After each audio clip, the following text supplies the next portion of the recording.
And now for commodities market update, we have Mr. Bismarck Rewane, CEO of Financial Derivatives Company, joining us via Zoom. Great to have you on the show. Good morning, sir.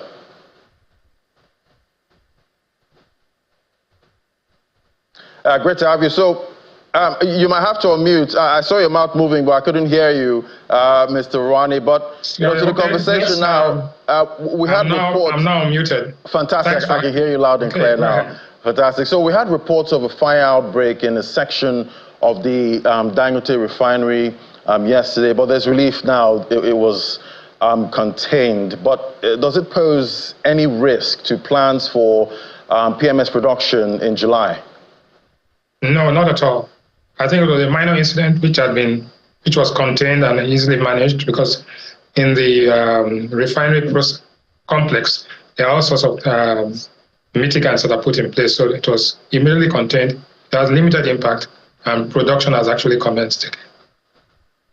All right, so definitely we've seen a relief also on social media. We've seen people talking about let nothing happen to our refinery at this time.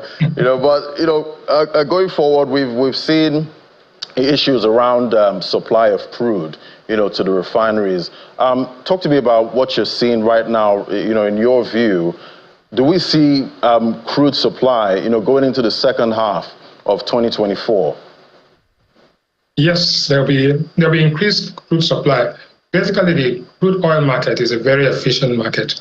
You have contracts into forwards, futures, and also long-term commodity contracts. But you must understand that you have multinational oil companies that produce here under the production sharing contracts and under the joint ventures.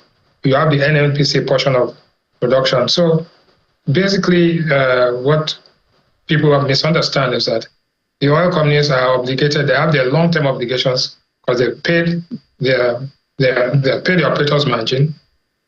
They produce committed into long-term contracts, and therefore you can buy either directly from wherever they are selling to, or you can also buy from the NNPC.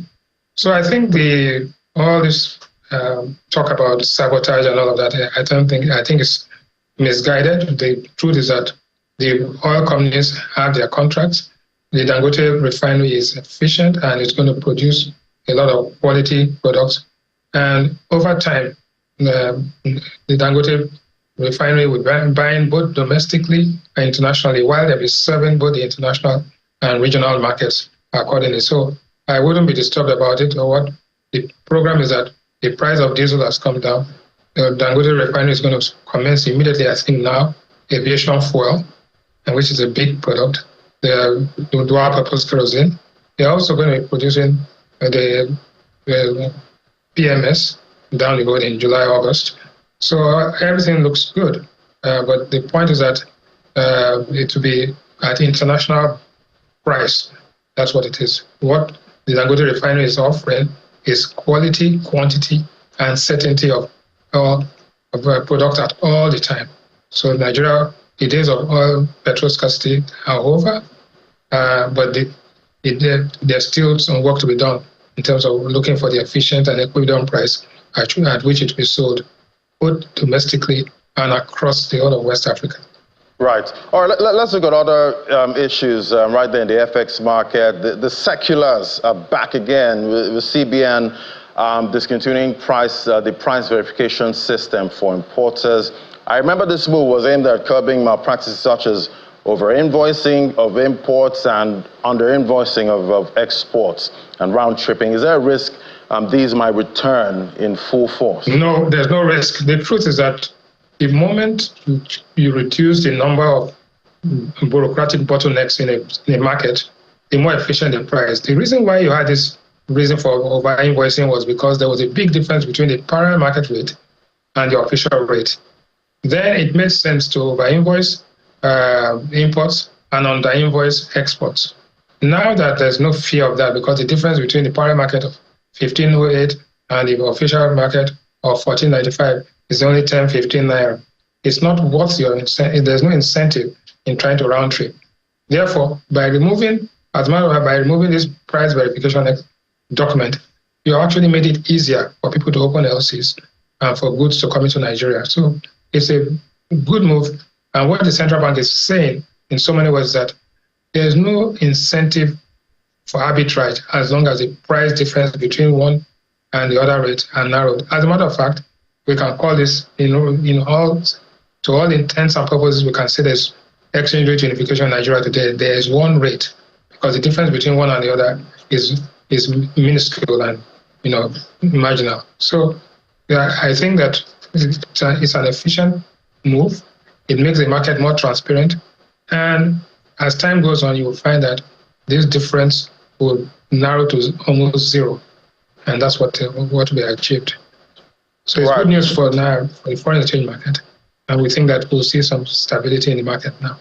Right, and talking about stability in the forex market, we see all these moves from the CBN is trying to create, stability and give some strength to the Naira at this point. But I'm wondering if you see a time soon where we actually really see stability, in Nigeria's FX market. We're also seeing African currencies, struggling a lot at this time, and we're seeing of de-dollarization, still drumming at this point. But when do you see stability, with the Naira and the Nigerian market?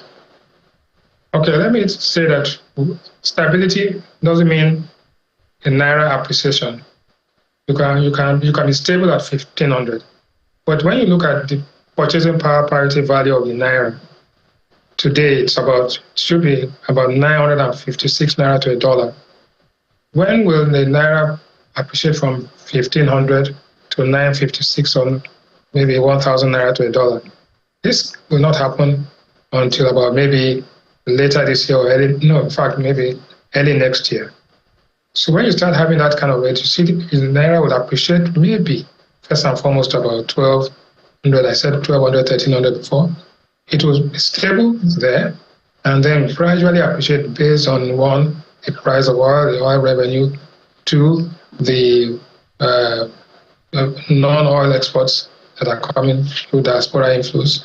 3, the stability and confidence, which will mean that the investments, portfolio investments, 1, which is hot money, and foreign direct investment, 2, and then also the fact that Nigeria begins to benefit from initiatives like the African Continental Free Trade Agreement. So generally speaking, let's get one thing clear. 1, a stable currency does not necessarily mean an appreciation of the currency.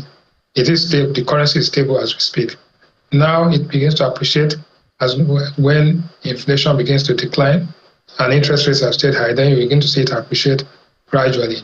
When will the appreciation begin to become manifest to everybody? I'm saying more towards the end of this year and early next year. Then you begin to see a significant appreciation, maybe up to, say, 1,300, 1,200 to 1,300 towards the end of this year. But not before inflation begins to decline. When inflation begins to decline towards 26% from the current level of 34%, then you see the currency begin to appreciate at the same time. Right, it seems we're getting used to this level above 1,000 Naira to the dollar at this time. But let's look at the global energy market. Now, I expected, natural gas would receive some strong demand and maybe translate to higher prices due to heat waves we see in parts of Europe. We did see natural gas, I think, sometime in 2022. It did get as high, almost $10 for natural gas, but now we're seeing it sub $3. Why are we seeing this depressed price, even with high demand for natural gas? Well, I think normally natural gas is used for heating, but the rest of the world is not used to these high temperatures. So we're seeing that contradiction. But basically, you know that the Ukraine war actually exaggerated the demand and the demand for natural gas at that time, because there were supply constraints. But now that there are ways around it, I think the markets are now beginning to stabilize. And a lot of people that went into the forward contracts are now allowing those contracts actually mature and dissipate. So we see market stability, and that's why from excess demand, there's now kind of excess supply. And the winter is not, we still have the summer months now, June, July, August, and September, before we start seeing this. And there are so many things that are in play, both political and economic. So generally speaking, while Russia is still determined to make sure that the Ukraine war continues, the Ukrainians have got their support, financial support, and now we can see that stabilize. So I wouldn't lose too much sleep. LNG constitutes only about 14% of our total exports, which is significant. And every price increase in LNG has an effect on our income. But generally speaking, the Nigerian LNG is well positioned. They have 7 trains, and we are able to compete in that market. But what we have lost to some extent in the price of LNG, we are making up significantly the price of cocoa and other non-oil exports. So generally speaking, when you're talking about the foreign exchange market in Nigeria, and I come back to that, when there's some consistency in our export performance, if the terms of trade begin to improve, there was some announcement of terms of trade yesterday as well. That was for first quarter. I think that with the price of oil now at $85, $86, you just mentioned that, and the production probably creeping back up, we may see reliance or vulnerability to LNG prices may not be as bad as it looks. So generally speaking, I think from a macroeconomic perspective, the Dangote Refinery producing without any disruption, thank God that the fire was a small and contained fire. 2, that the price of diesel is at 1,100 Naira a liter, and we expect aviation fuel to kick in as well and PMS to follow. Whereas OPEC quota is we are still producing below our OPEC quota, but that will increase, generally speaking. And with high interest rates and containment of inflation, things may be looking cautiously optimistic towards the end of this year. All right, well, I guess hopes are high that inflation will moderate in the second half of 2024, definitely. And we can actually feel it in the markets. Yes. Thank you so much. Always great having your perspective, Mr. Bismarck Rewane, CEO, Financial Derivatives Company. Thank you.